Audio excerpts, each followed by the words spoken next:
दुश्मन को कभी माफ़ मत करिए और दुश्मन को पहचानने में देर भी मत कीजिए। जी हाँ, ये बात मैं कह रहा हूँ भारत पाकिस्तान के संदर्भ में। भारत ने सही समय पर पाकिस्तान को पहचाना और उसके आतंकवाद के समर्थन को पहचाना। और दुश्मन देश के बाहर है, दुश्मन देश के भीतर भी है, दुश्मन समाज के भीतर भी है, दुश्मन परिवार के भीतर भी है और दुश्मन हमारे भीतर भी है।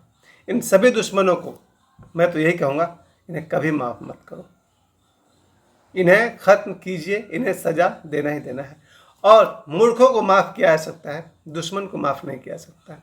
पिछले 3 दिनों से जो लगातार युद्ध चल रहा है भारत पाकिस्तान के बीच में, उसका सबसे अधिक प्रभाव देखा जा रहा है पंजाब, हरियाणा, इन सब जगहों पर समय समय पर मिसाइल से हमले होते जा रहे हैं।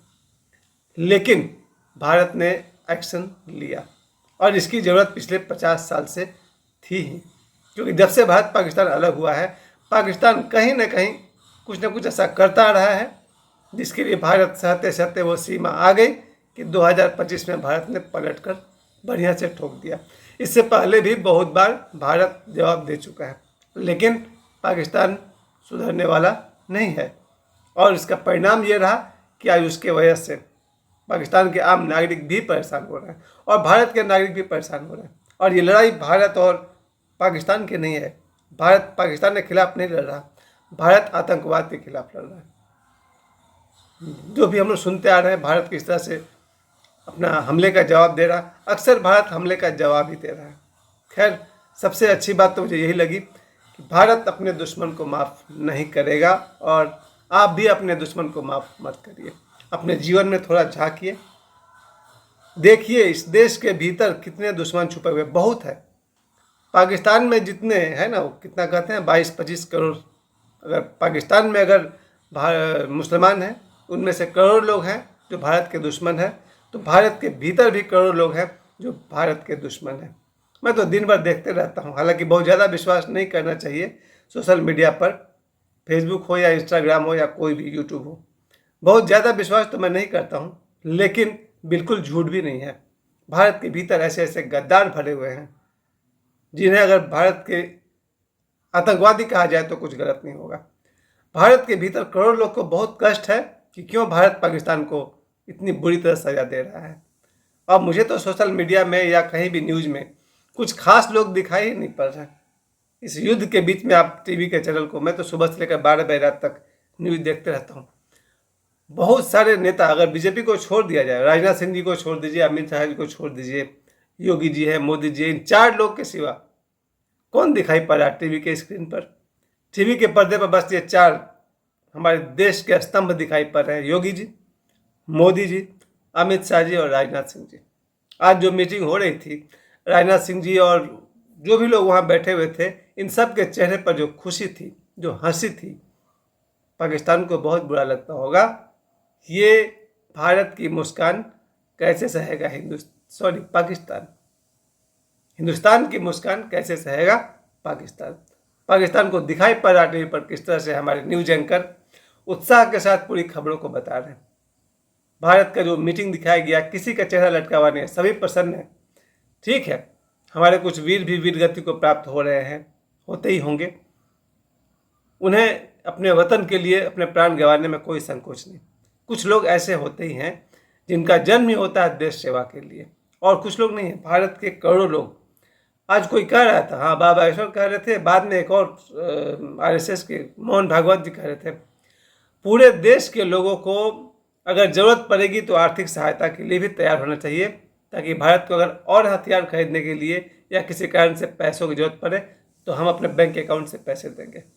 ये मेरा भी मानना है कि 100 करोड़ या 140 करोड़ भारतवासी अगर अपने तरफ से अगर 100 रुपया भी देते हैं तो सरकार के पास फिर कितने हो जाएंगे? 14,000 करोड़ रुपया हो जाएंगे, ऐसा कुछ समझिए। तो अगर ज़रूरत पड़ेगी तो भारत के लोग पैसे से भी पीछे नहीं हटेंगे।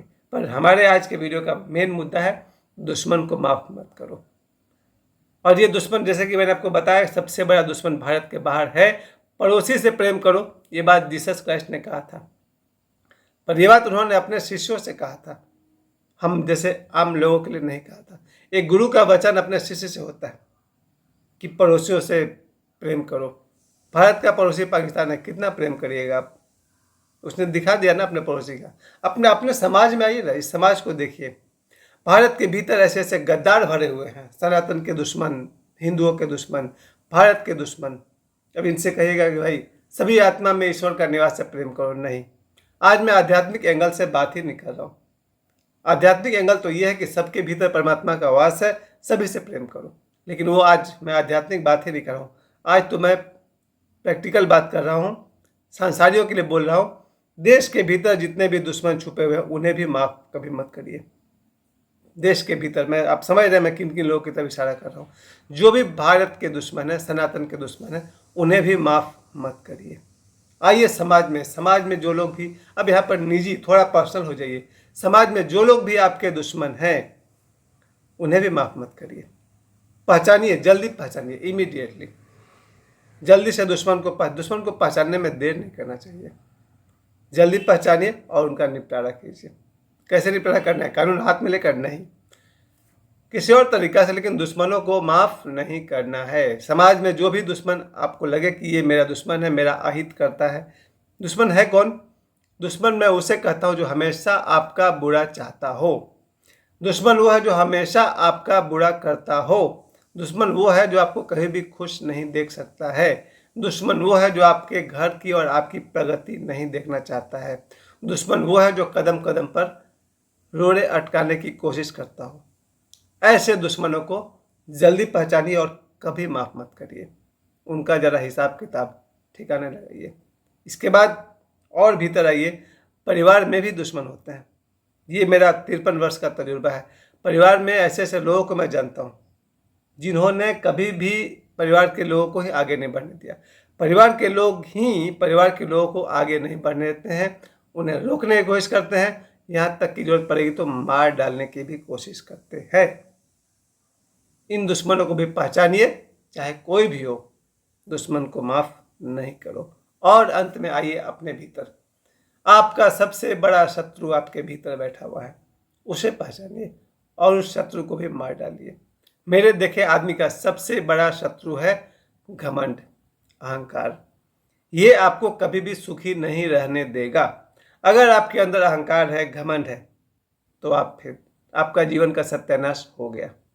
घमंडी आदमी कभी सुखी नहीं हो सकता। अपने भीतर के अहंकार को मार दीजिए। कैसे मारिएगा? लंबा प्रोसेस है, वो 1-2 मिनट में नहीं कह सकता। अहंकार जब जब उठे उसे प्रभु को अर्पण करिए, मार डालिए उसको। दूसरा होता है क्रोध। क्रोध आपका शत्रु है। ये दूसरे को तो नुकसान करेगा ही, आपका भी करेगा, शायद पहले आपको करेगा। इस क्रोध नाम के शत्रु को भी मारिए।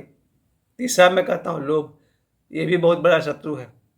लोभ के चक्कर में आदमी बैठा हुआ है, 1 घंटा और टीवी चला लेंगे, थोड़ा सा और न्यूज़ देख लेंगे और पैसे कमा लेंगे, और नहीं कि लोभ के कारण आदमी चैन से बैठना नहीं चाहिए। जो लोग ध्यान करते हैं 1 घंटा, वही बैठ पाते हैं जो लोभ को कुछ नहीं समझते हैं। लोभी आदमी आंख बंद करके ध्यान नहीं करेगा, वो तो चला 2 पैसे कमाने के लिए। मैंने कहीं भी किसी लोभी को ध्यान करते हुए नहीं देखा है। और अगर लोभी ध्यान करेगा तो लोभ को के फायदे के लिए करेगा। चलिए ठीक है, लोभ जैसे शत्रु को भी मार डालिए। ईर्ष्या को मार दीजिए। अगर आपको लगता है कोई आदमी आपसे ज़्यादा आगे बढ़ रहा है, इस ईर्ष्या को मारिए। वो अपना कर्म कर रहा है, आप अपना कर्म करिए। मिनिमम एक कमाई आपके पास है, आपका परमात्मा, आपका गॉड, वो आपके भीतर है। वो 1 पैसा कम नहीं हुआ। आपके पास कुछ हो या नहीं हो, आपका ईश्वर हमेशा आपके साथ है। इससे बड़ा धन कुछ होता है क्या?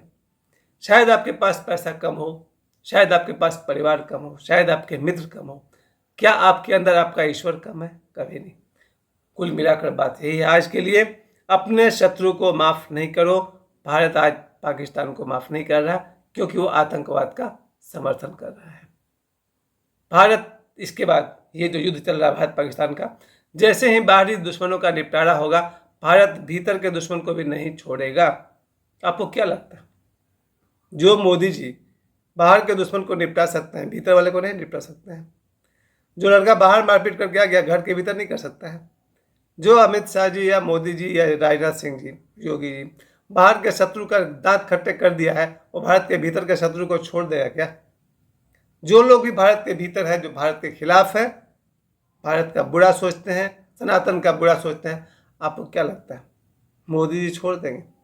जो मोदी बाहर के शत्रु को उठा के पटक दिया, वो भारत के भीतर के शत्रु को छोड़ देंगे क्या? खैर, हम सब एक एक नागरिक का यही कर्तव्य है, अपने शत्रु को जल्दी पहचानो और शत्रु को कभी माफ मत करो, उसका कुछ हिसाब किताब लगाइए। धन्यवाद।